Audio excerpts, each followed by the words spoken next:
Parenting Teens. Welcome to strategy session number 3 with Dr. Kim.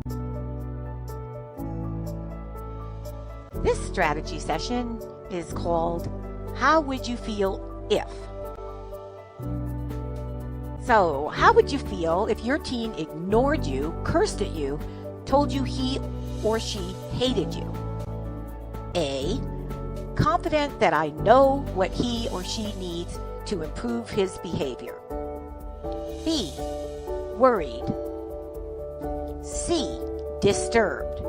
I'd understand that my teen has an unmet need or needs, and my support is needed immediately.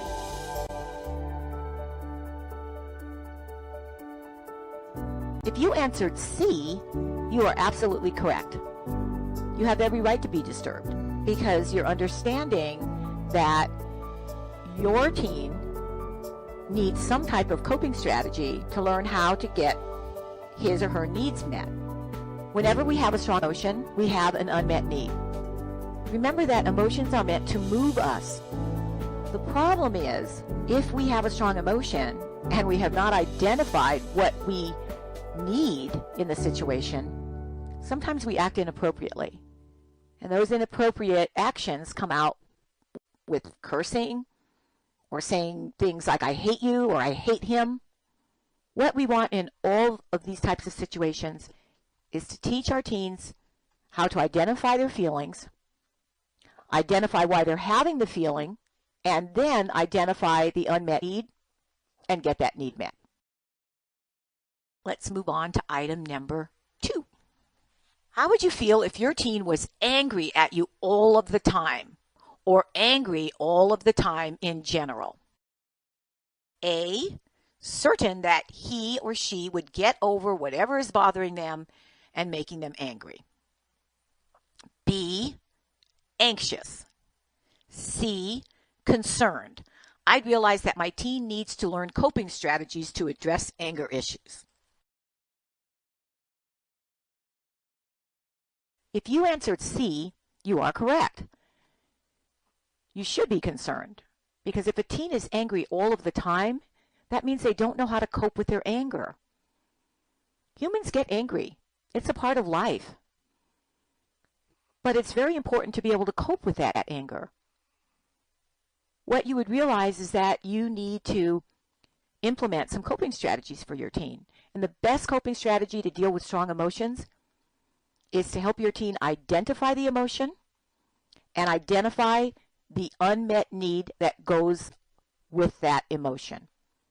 Once they've identified an unmet need, we as parents or adults in their lives can help them find some appropriate solutions to get that unmet need met. So in this situation, you would want to help your teen to say, I feel angry because whatever the reason is, and then you have to help them identify what they need in order to address the issue. Let's move on. How would you feel if your teen informed you that he or she is being treated unfairly or badly by someone? A friend, a schoolmate, a teacher, a neighborhood bully, anyone. A, comfortable. I know this is a part of life and kids need to toughen up.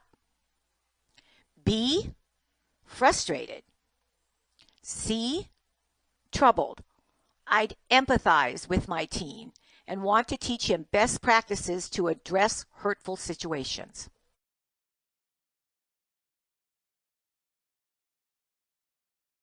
If you answered A, I can understand that. In our society, we talk a lot about being tough.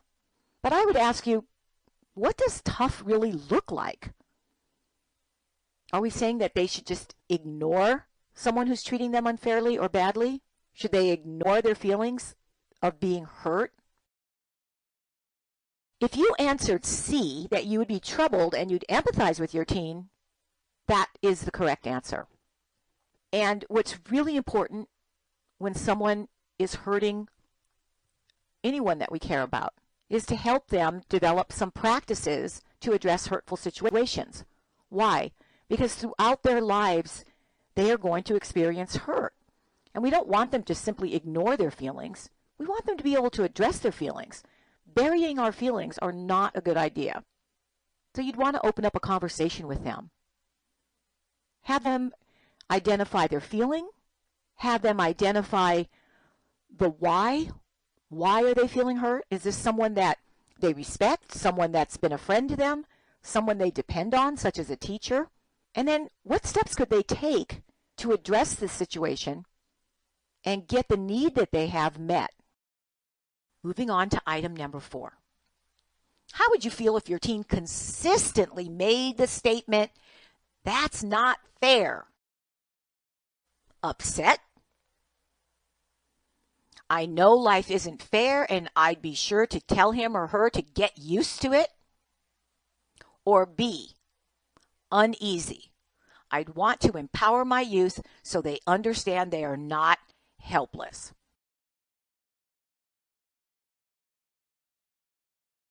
If you answered B, you are correct. When anyone uses the statement, "That's not fair,"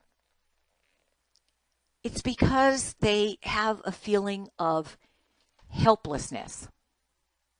We want to empower our teens.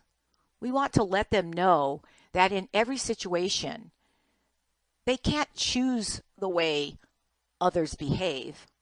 They can't choose the various situations that are going to occur, but they can certainly choose their response to it. In situations like this, when a teen says that's not fair, you want to open up the conversation. What does fair look like to you? What would you like to see happen? Is there a way you can make that happen? If not, what else can you do to get the result or the results that you want? How would you feel if every time your teen returned from visitations with the other parent, he or she was angry and had a bad attitude? A, alarmed. B, nervous. C, I'd acknowledge that there are unmet needs developing as a result of visitations. I would collaborate with my teen to identify unmet needs and strategies for getting those needs met.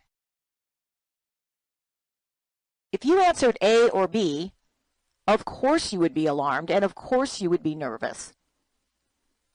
But those feelings aren't going to help us support our teen to get their need met.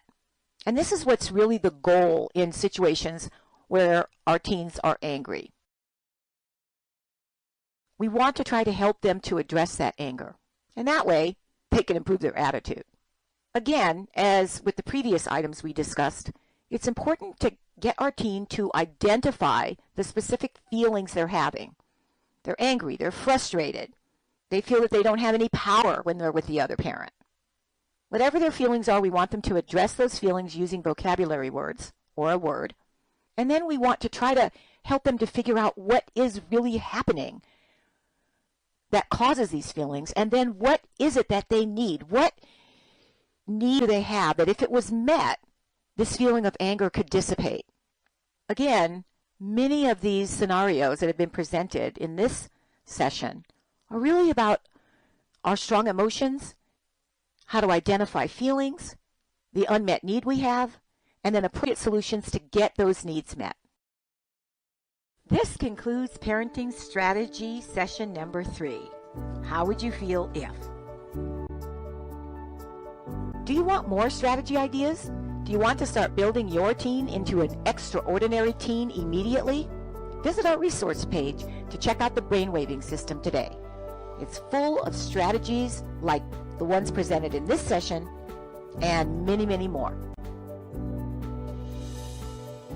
Hey there, did you know that when you shop with us, everything you buy helps to sponsor an at-risk youth to benefit from our programs?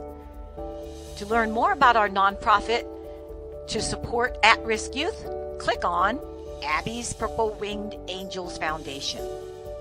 Thank you.